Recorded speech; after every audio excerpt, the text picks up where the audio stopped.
Atenção, região Nordeste, 37ª Conferência de Escola Dominical, com o tema O Espírito Santo capacitando a Igreja para o ensino da verdade.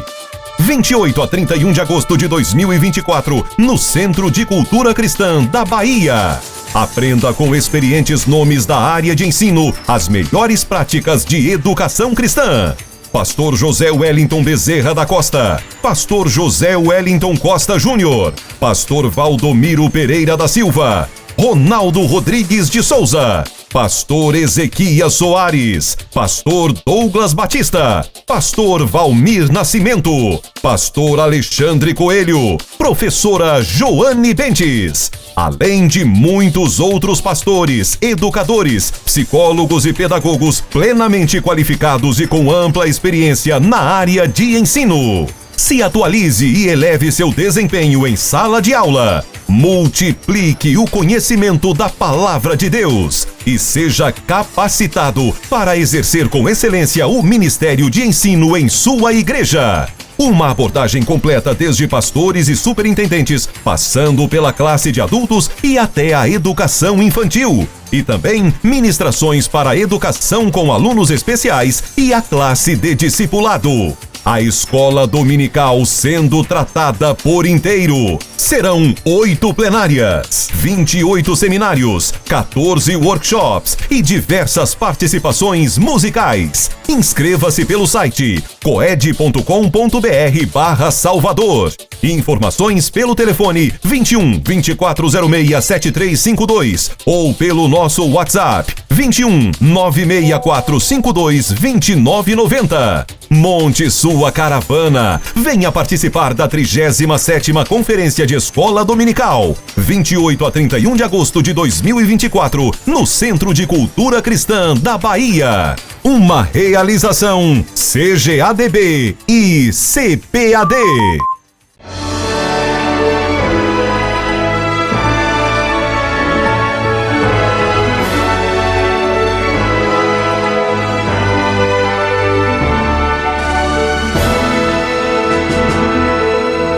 Subsídios. Lições Bíblicas Adultos. Lição 10. Desenvolvendo uma consciência de santidade. Olá, queridos irmãos, a paz do Senhor. Que prazer, que alegria imensa, mais uma vez aqui estarmos para juntos aprendermos da palavra de Deus. Eu aqui, você aí, compartilhando a fé das Escrituras Sagradas. Lembrando que o apóstolo São Paulo disse lá em 2 Timóteo 3,15, as sagradas letras, elas nos tornam sábios para a salvação. Ok? Então, não há coisa mais gratificante. E eu quero louvar a Deus pela sua vida, sempre acompanhando, dando like, compartilhando essa mensagem de fé. Isso é bom, porque nós temos que ser mensageiros de coisas boas. Quando lemos Romanos 10, está escrito: quão formosos são os pés dos que anunciam boas novas. Que a nossa boca, que os nossos pés sejam instrumentos, canais de bênçãos para levar a mensagem que salva, que cura, que transforma, que renova. Eu louvo a Deus pela vida de todos. Estamos na lição de número 10 e essa lição ela é sumamente importante, com a temática desenvolvendo uma consciência de santidade. Veja bem, desenvolvendo uma consciência de santidade. Essa é a temática que está sendo proposta nesta lição de número 10. Também hoje nós queremos felicitar ao Dia do Pastor, que a igreja possa glorificar a Deus pelos homens que são dados, que são postos por Deus à frente do trabalho. Existem homens que contribuem para a ciência, para a educação, para a vida humana. Isso está claro com os seus saberes, com os seus empreendimentos no campo filosófico. Porém, o pastor trabalha para o bem das vossas vidas. E a palavra do Senhor em 1 Tessalonicenses 5, 12 e 13 fala muito bem que a igreja deve honrar o seu pastor, deve valorizar o seu pastor, deve tê-lo em alta estima. Também em Hebreus 13, 17, diz claramente que o pastor vela pelas vossas vidas. Coopere com o seu pastor, ajude o seu pastor. E a Bíblia diz para que ele não faça o seu trabalho chorando, com tristeza, mas com alegria. Feliz Dia do Pastor. Muito bem, vamos começar aqui com o nosso texto áureo. Segui a paz com todos e a santificação, sem a qual ninguém verá o Senhor. Hebreus 12, 14. A verdade prática, ela diz assim: na jornada para o céu, devemos estar conscientes a respeito da necessidade de ter uma vida santa para nos encontrarmos com o Senhor. O texto escolhido, 1 Pedro 1, 13, verso 21. No ponto 1, iremos fazer uma análise desse substantivo e também do adjetivo, envolvendo aí a palavra santo, ok? Tanto no Novo como no Velho Testamento. A santidade, ela é exigida pela palavra de Deus. No ponto 2, a santificação e seus estágios. Estaremos apresentando os 3 estágios da santificação na vida do crente. O professor deve estar atento para essas particularidades quando se trata desses 3 níveis de santificação, ok? No ponto de número 3, estaremos tratando sobre o julgamento do Deus Santo. Trataremos nesse ponto sobre os atributos que estão relacionados à pessoa de Deus, como, por exemplo, santidade e justiça. Essa é a temática que nós iremos abordar. Porém, a primeira palavra que nós temos aqui no próprio texto bíblico, que é relevante, é a palavra consciência de santidade. Sabemos que essa expressão, que vem do latim, ela tem 2 significados. Consciência, está aí aparecendo na tela a palavra do latim, ela tem o significado de apontar para compartilhar conhecimentos. Porém, ela também fala dessa voz interna moral. Quando nós tratamos para essa particularidade, a consciência, ela envolve o que se sabe e o que se conhece. Esse é o sentido da palavra consciência. Ela traz no seu bojo a capacidade de conhecer e também de saber que se conhece. Veja bem, o homem tem essa própria consciência da sua existência. Como já dizia o próprio filósofo, penso, logo existo. Somente o homem tem a capacidade de conhecer, que conhece da sua própria existência humana. E isso está na Bíblia e estaremos tratando sobre isso. A consciência é o conhecimento que se tem tanto de si como também das coisas ao seu redor. Então, há uma amplitude desse significado da palavra consciência no latim, no grego e também no hebraico.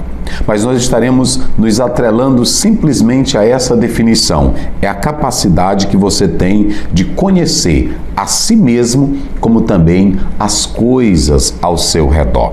E quando se fala dessa consciência de santidade, nada melhor do que atentar para a própria palavra de Deus.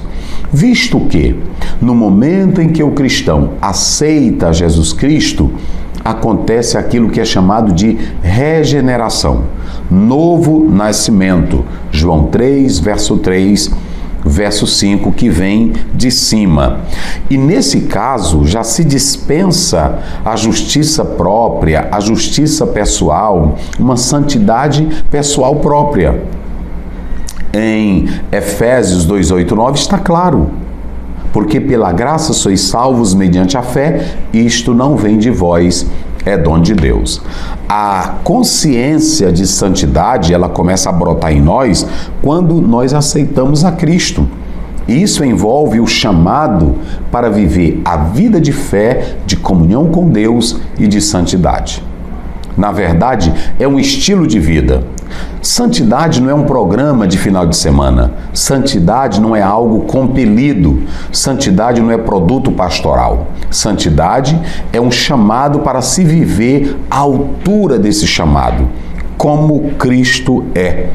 E quando nós atentamos para Hebreus 12:14, olha o que diz a Bíblia: segui a paz com todos e a santificação, sem a qual ninguém verá o Senhor.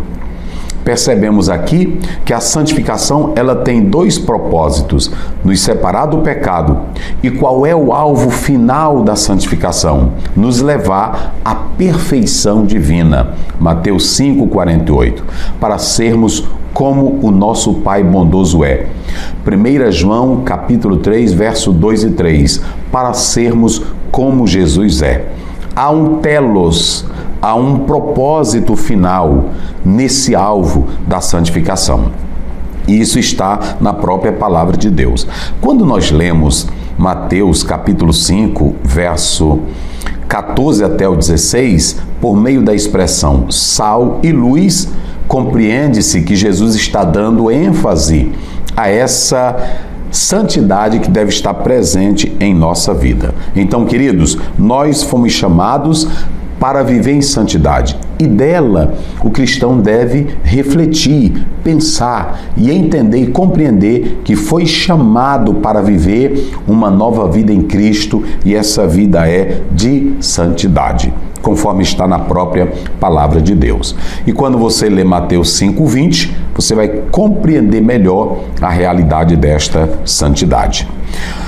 Em prosseguimento, nesse ponto 1, nós temos aí a definição da palavra santidade, ou do verbo santificar, ou santificação, no Velho Testamento. Quando nós atentamos, por exemplo, eu estou aqui com o meu texto original do hebraico, nós temos em Êxodo, no capítulo de número 15, verso 11, vai aparecer a palavra Bakodesh. Essa expressão Bakodesh, que aparece no original, quer dizer na sacralidade. Agora, quando você vem para Kodesh, está falando de santidade. A outra palavra para santidade está em Êxodo, no capítulo 19, no versículo 6. Aí você tem a palavra Kadosh, que quer dizer sagrada, ok? Então, quando você atenta para a particularidade que se faz da definição tanto dessa palavra santo ou do verbo santificar, você tem aí o Kodesh, que é um substantivo masculino que quer dizer separado, santidade, sacralidade, posto à parte. Isso pode estar se referindo tanto a Deus, como a lugares, como também a coisas. Então, santificar, esse verbo aponta para preparar-se, dedicar, ser santo, ser santificado, ser separado. Essa é a ideia de Kodesh. Olha aí, de Kodesh, que aparece em Êxodo 15, verso 11. Ok? Quando nós vamos para a expressão santo, aí você tem o adjetivo Kadosh, como está aparecendo aí no hebraico, Kadosh, conforme Êxodo 19:6, cuja ideia é de sagrado, é de santo, é de separado. Esse é o sentido. Então, nós compreendemos que Deus estava dando uma ideia clara para Israel da sua própria santidade e que Deus também havia chamado Israel ou escolhido Israel para ser uma nação santa, um sacerdócio santo.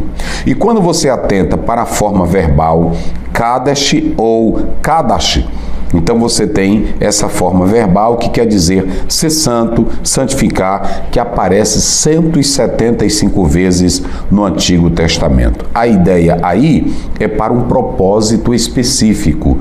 Você é chamado, Israel foi chamado para viver a santidade. Está em Êxodo 29, 37, Levítico 6, verso 18, ok? Então, era também se separar de toda imundícia. Tudo em Israel deveria ser santo, porque Deus chamou aquela nação para ser santa. É muito importante que o professor fale o seguinte: havia muitas nações ao redor de Israel, com as suas práticas, com os seus costumes, com os seus atos pecaminosos.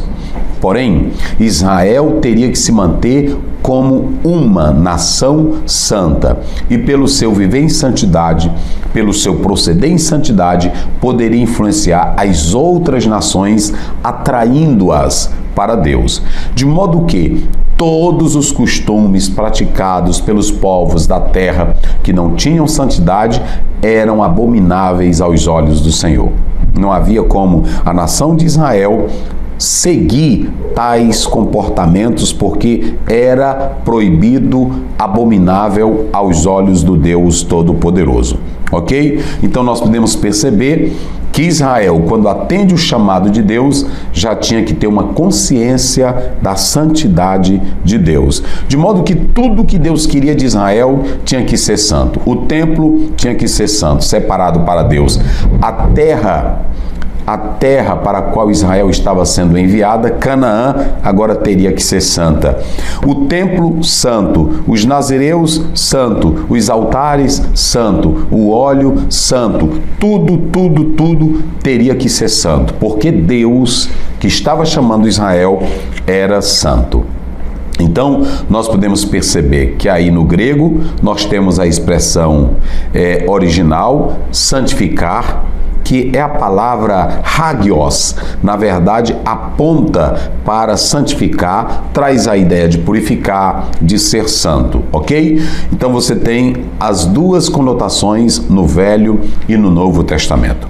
Porém, há uma coisa importante, que quando nós atentamos para a santificação e seus estágios, nós vamos pontuar aqui que, ao atentar para a palavra de Deus, observem bem, em 2 Coríntios, vai aparecer aí na tela para você, 2 Coríntios, no capítulo 3, verso 18, vamos lá, lendo essa passagem bíblica, 3:18, está escrito assim, olha aí: mas todos nós, com cara descoberta, refletindo como um espelho a glória do Senhor, somos transformados de glória em glória na mesma imagem, como pelo Espírito do Senhor.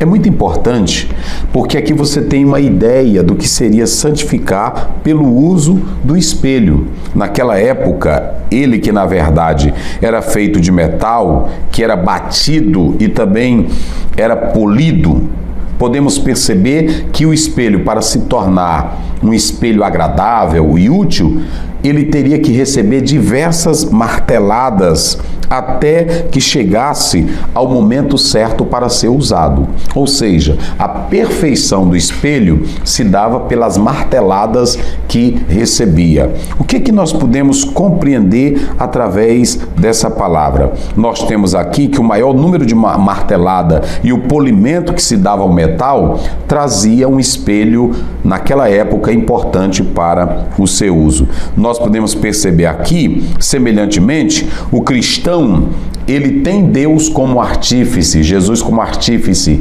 Ele é quem vai dar a martelada para nós chegarmos ao nível da perfeição que ele deseja de todos nós. Então, é muito importante que dentro dessa definição, pelos conceitos que estamos dando do verbo santificar, tanto no grego como no hebraico, bem como no latim, está expressando esta ideia. Então, nada melhor do que o cristão ter uma consciência de santidade. Vocês já imaginaram o pastor com uma consciência de santidade? Iria evitar o adultério, iria evitar coisas contrárias à palavra de Deus. O irmão com consciência de santidade jamais iria falar mal do outro, criar competições, brigas, intrigas. porque ele sabe que essa santidade, ela quer tanto um aspecto vertical como também horizontal. Hebreus 12:14 diz: segui a paz com todos. Ora, se eu estou no caminho da santificação, eu vou priorizar a paz com Deus e a paz com meu irmão. De modo que a consciência de santidade, ela é relevante para nós. Se todos os cristãos no meio da comunidade tivessem essa consciência, muitas coisas ruins não iriam acontecer em nosso meio, mas sim um viver ajustado e afinado conforme o querer do Deus Todo-Poderoso. Amados, isso é muito importante. Quando nós lemos, por exemplo, 1 Timóteo 1:3, Paulo diz assim: desde os meus antepassados eu tenho servido ao Senhor com boa consciência. Reflita você. Pergunte, professor, na sala de aula, para os seus alunos: você tem vivido uma consciência de santidade? Veja bem, é tomar consciência de si, não é se preocupar com a consciência da santidade do outro, mas sim com a sua própria santidade à luz da própria palavra de Deus, ok? No ponto 2, nós temos aqui a santificação e os seus estágios. Faz-se necessário explicar uma coisa para os cristãos. A nossa santificação, ela não é canônica. O que quer dizer isso, pastor Aziel? Não há uma santificação que me torne um ser perfeito, absoluto. Não. A santificação do cristão, ela segue 3 estágios. E podemos dizer que nessa santificação, que envolve tanto um ato como um processo, quando nós falamos aqui desse ato como um processo, o cristão é separado do pecado para viver para Deus. E como um processo, ele vai caminhando para viver a santificação. Não existe um cristão na terra com uma santificação perfeita. Isso só vai acontecer quando a igreja for arrebatada, que de fato seremos transformados para vivermos à luz da altura que Deus quer que vivamos. Note que nós temos aqui, e já foi falado diversas vezes, na obra que eu escrevi sobre o fruto do Espírito, nós pontuamos isso. Mas nós temos aqui os 3 estágios da santificação. Primeiro, nós podemos analisar a realidade da santificação em nós. O Espírito Santo de Deus, ele tem um papel na nossa vida, que é nos conduzir para a santificação. Veja que quando você lê Romanos 8, verso 29, o trabalho do Espírito Santo é nos levar a ter a imagem de Cristo, que isso envolve a santificação. Ou seja, o Espírito Santo, ele trabalha em nós para nos separar do pecado. E em segundo lugar, ele trabalha em nós para nós termos a imagem de Cristo Jesus. Vale ressaltar que esta santificação aqui, ela não é compelida, não é a força, não é eu tentando ser santo. É um estilo de vida que vem com um novo nascimento. Precisamos entender isso. Há muitos crentes que vivem uma santificação obrigatória, forçada, exigida. Não é assim, queridos. A santificação deve ser um resultado do novo nascimento. É isso que está na própria palavra de Deus. Quando nós atentamos para a palavra do Senhor, conforme diz o próprio Paulo em 1 Coríntios 6:11, veja a passividade. Olha aí, foram lavados, foram justificados, foram santificados. Cada um ali se tornou como se fosse um objeto passivo da ação ativa do Espírito Santo de Deus. E se Ele faz isso em nós, eu me rendendo a Ele, eu vou viver a santificação, a santidade que Deus quer que eu viva, ok? Então, a santificação, ela só é possível quando acontece o novo nascimento. Sem a regeneração, não é possível se viver a verdadeira santificação. Mas nós temos aí os 3 estágios da santificação. Primeiro estágio, a santificação inicial. Essa santificação inicial, 1 Coríntios 6:11, acontece no momento em que eu sou lavado, justificado e santificado. Ela é inicial porque ela se inicia com o trabalho da regeneração de Cristo operando na minha vida. Isso é maravilhoso. Agora nós temos o segundo estágio da santificação, a denominada santificação progressiva. Ou seja, quando eu inicio a minha vida em Cristo, eu já estou santificado, separado do pecado. Mas ao longo da minha trajetória, da minha caminhada para o céu, eu vou progredindo. Eu sempre gosto de citar Provérbios 4,18. A vereda do justo é como a luz da aurora, vai brilhando, brilhando, brilhando até ser dia perfeito. Nesta caminhada, tem-se o aspecto progressivo. A cada dia eu vou morrendo, a cada dia eu vou tomando consciência de coisas que não devem fazer parte da minha vida. A santidade não é aquilo que o pastor me obriga, não é aquilo que alguém me impele. A santidade é a ação que acontece em mim por causa do novo nascimento. Não, eu vou deixar isso aqui porque não condiz com a vida que Deus e que Cristo quer que eu viva. Falar mal dos outros, viver em rodinhas de contendas, usar roupas ou coisas que contrariam a vontade de Deus. Se você tiver a consciência da santidade, você mesmo vai entender o que Deus quer para a sua vida. E essa santidade progressiva, a cada dia eu vou me despojando do homem velho, dos costumes velhos, das coisas velhas, da roupa velha, para eu ser conforme a imagem de Cristo Jesus, o Filho de Deus. Então aqui você tem, na realidade, nesse segundo ponto, os 3 estágios da santificação. E nós temos aí a santificação final. Nós já citamos aqui 1 João 3,2. Amados, ainda não se manifestou o que havemos de ser, mas quando ele se manifestar, nós o veremos e seremos semelhantes a ele. Essa é a santificação final. É quando o nosso corpo, 1 Coríntios 15, 44 em diante, vai sofrer pelo poder divino a transformação, a natureza pecaminosa em nós será debelada, erradicada e nós teremos um corpo glorioso. Aí sim receberemos a santificação final, que é também aquela que está proposta em Romanos capítulo 8, verso 29. Então isso está claro na própria palavra de Deus. No subponto 3, nós temos aí o alvo da santificação. Pastor Ziel, qual é o alvo da santificação? Primeiramente, nós podemos analisar que como filhos de Deus, pelo novo nascimento, nós recebemos uma nova vida, fomos adotados, fomos justificados, ok? Essa expressão justificado, ela só acontece uma vez na minha vida. Eu estou sendo colocado em uma posição legal diante de Deus por causa do sacrifício de Cristo. A adoção só acontece uma vez e a regeneração, no aspecto espiritual, só acontece uma vez. De modo que a santificação progressiva, ela tem que acontecer todos os dias na minha vida. Essa santificação progressiva, o alvo dela é me levar, queridos irmãos, à maturidade.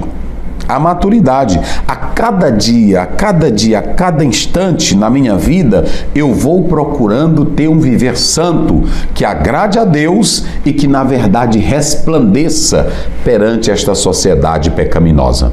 O apóstolo São Paulo, em Filipenses 2,15, ele diz claramente que nós devemos resplandecer como filhos de Deus no meio desta sociedade corrupta e injusta.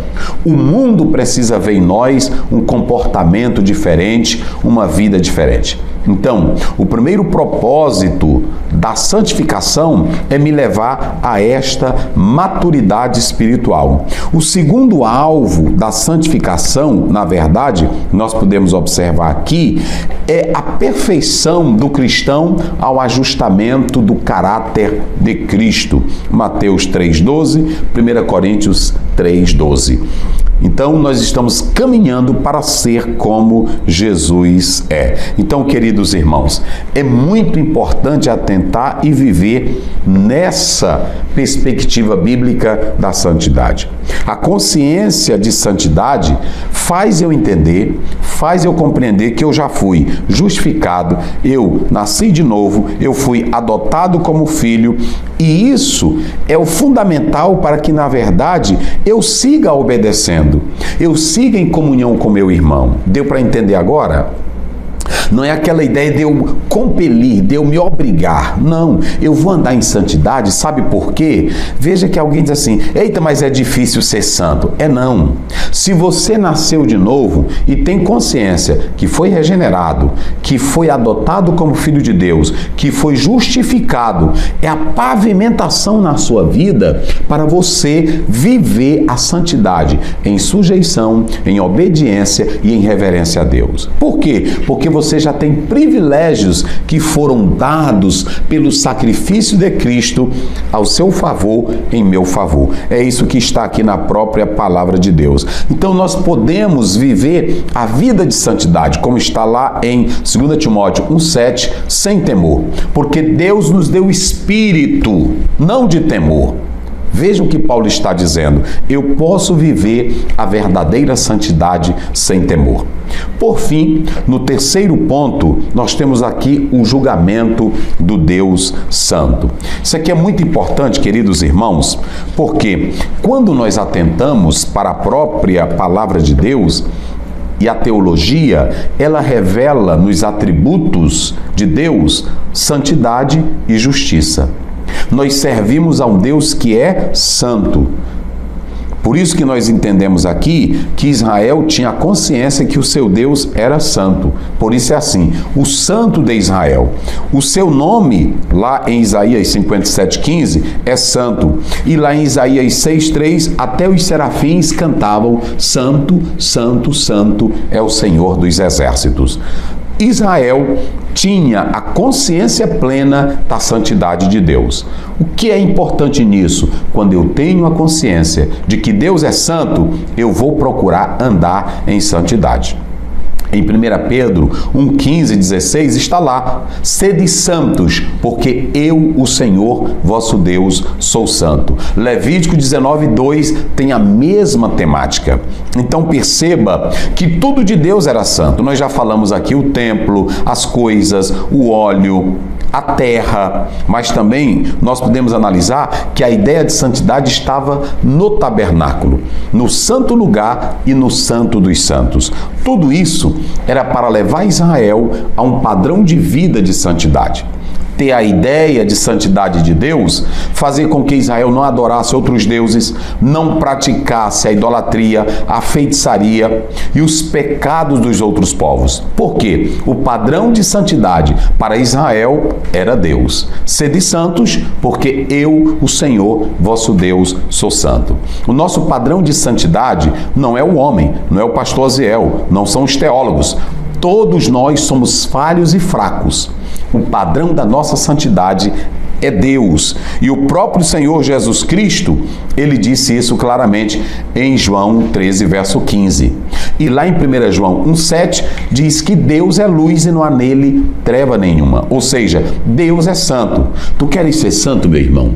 Tu queres ser santa, minha irmã? Não olhe para a irmã da igreja. Ela é uma santa de barro. O pastor é um santo de barro. Ele não tem a santidade absoluta, final. Tem falhas. Tem coisas que eu posso imitar no meu pastor, na minha irmã, mas é apelando para o segmento que ele faz de Cristo. Paulo diz isso em 1 Coríntios 11, primeiro. Sede meus imitadores, como eu sou de Cristo. Então, eu tenho que imitar aquilo que o irmão imita em Cristo. Mas o padrão de santidade é o Deus Todo-Poderoso. Eu sou santo, ok? E quando nós atentamos para a santidade e a justiça, mostra que Deus não tolera o pecado. Ele é santo, mas como ele é justo, ele julga o pecador. É muito importante atrelar essas duas palavras, santidade e justiça. Por meio da justiça, compreendemos que Deus é reto, que Deus é sincero, que Deus tem a sua retidão, que Deus tem o seu lado moral. Ele não tolera o pecado, a injustiça, a mentira. E como ele é santo, ele se separa de tudo isso e julga os que cometem atos pecaminosos. Então aqui está algo muito importante. A santidade de Deus e a sua justiça vai trazer julgamento e condenação ao pecador e às injustiças praticadas pelo homem. Que lição maravilhosa! Portanto, vivamos com a consciência da santidade e brevemente nós veremos ao Senhor Jesus. Deus te abençoe.